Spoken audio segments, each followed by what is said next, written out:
didn't mention the war games. Is that right? No, in the final report they did mention, I think in one paragraph, Vigilant Guardian, but the response given by NORAD Commanding General Ralph Eberhart and other Air Force spokespeople was absolutely nonsensical, and it made no mention of any of the other war game exercises. Eberhardt's position was, in fact, which is a very ludicrous position, that the Vigilant Guardian exercise, leaving aside the others, actually helped speed response on 9/11, and that is absolutely not the case. How does this relate to the 9/11 Commission report, which says that planes had gone in the wrong directions? Well, that's a separate issue, and that remains to be clarified. But what I will be disclosing in my book, in effect, is that there were two simultaneously operating command and control systems functioning on the day of 9/11, and at sometimes they were issuing conflicting orders.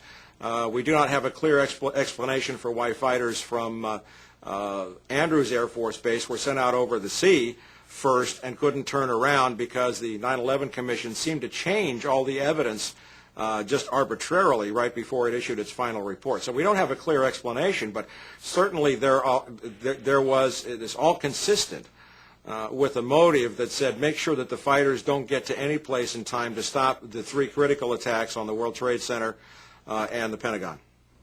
I have called that in my own research an effective stand down. Would you say that would be a correct characterization? Well, it is a de facto stand down. That was the intended result. I would really call it an intended paralysis.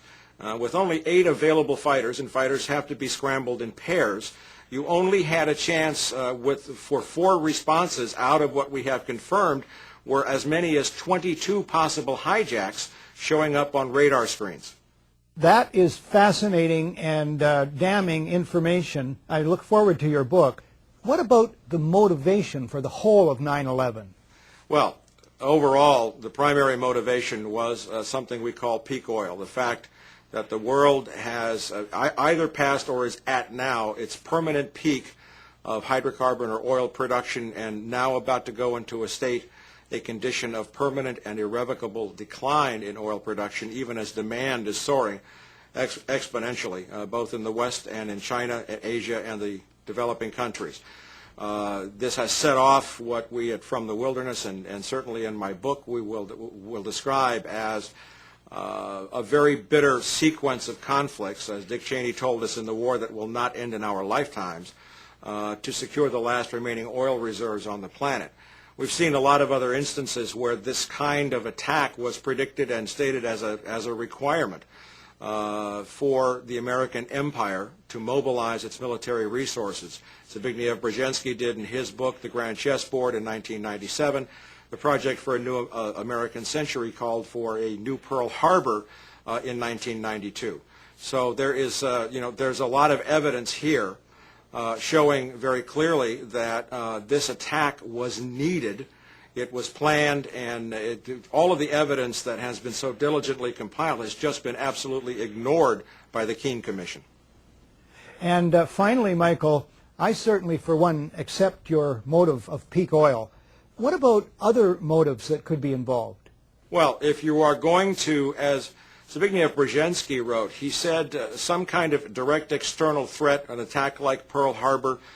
Basically, he said you have to scare the bejesus out of the American people to get them to support the, quote, imperial mobilization, those were his words, necessary to secure these vital resources in these strategic geopolitical regions on the planet.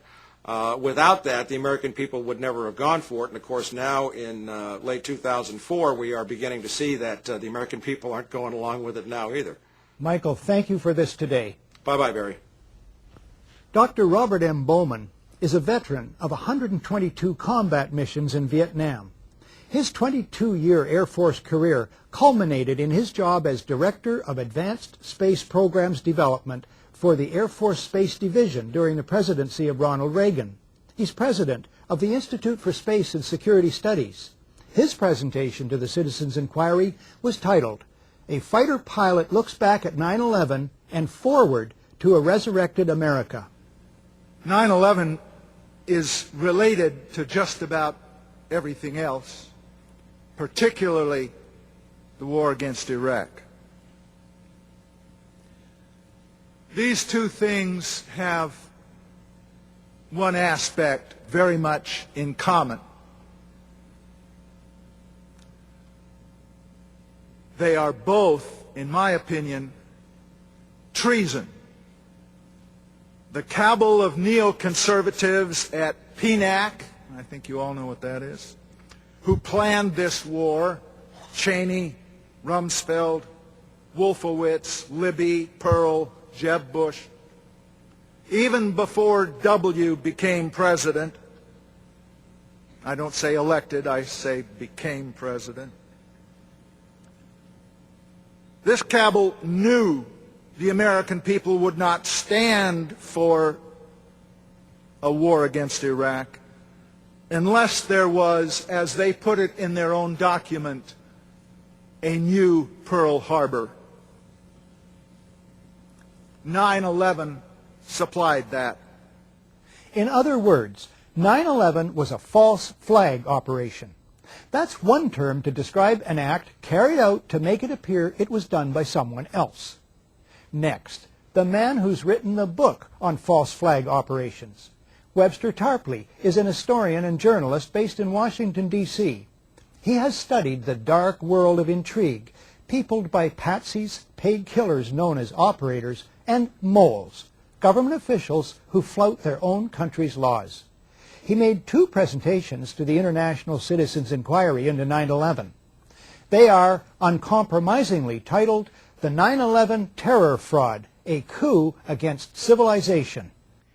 Now here I would submit is a very important diagram that I commend to your attention, and I want to tarry and look at it for a moment.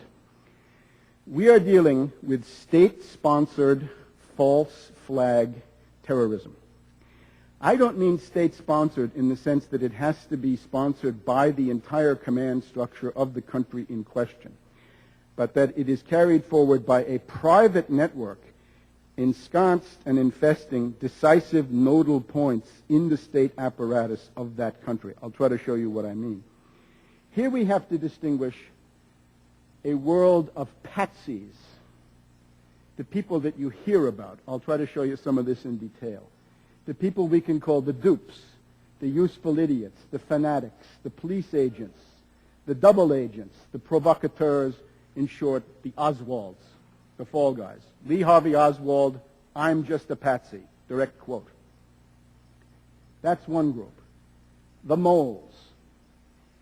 This is the group of government officials, the network of government officials whose loyalty is not to the command structure, the Constitution, or their country in some diffuse sense, but rather their loyalty goes to a private intelligence network, a private clique, faction, a group of putschists, if you will, people trying to have a coup d'etat.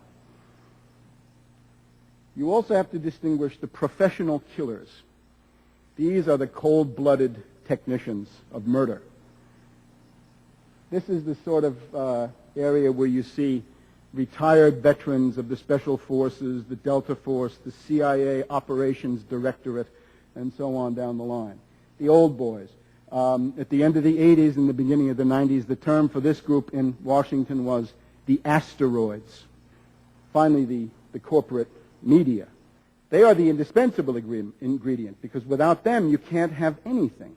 You have to have mass propaganda to accredit and spread and pound the official version of the events into the minds of people, and to smooth over the inevitable absurdities, contradictions, impossibilities, and so forth of the official story. Mass brainwashing in the Anglo-American tradition is what they propose.